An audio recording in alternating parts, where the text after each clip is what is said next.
মেহরবানি করে বসেন বসেন বসেন। তামিল ওয়াইজি কথা শেষ হয়ে মোহাম্মদ খালিদ সাইফুল্লাহ আইয়ুবী আপনাদের সামনে বসা। বসেন। আরে আমার কথা শেষ হয়ে গেছে। বসেন।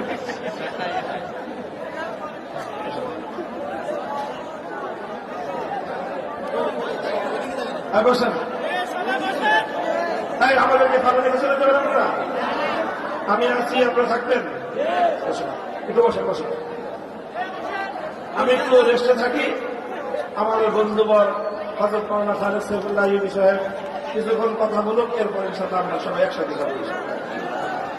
ভাই হুজুর আপনাদেরকে বলেছেন আমাদের রাহবার, আমাদের অবিসংবাদিত নেতা, ওনার কথা যদি আমরা এখন অক্ষরে অক্ষরে পালন না করতে পারি, খেলাফত কায়েমের বিপ্লবে আমরা কিভাবে ওনার সহযোগী হতে পারি?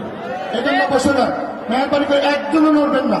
আল্লাহর রাস্তায় বসেন বসেন, একটু বসে যান, মেহরবানি করে বসেন। আমাদের কিছু ছাত্র, এদের একটু পাখি বাদাম পাখি আছে আমাদের হযরতের হাতে। হুজুর আছেন তো?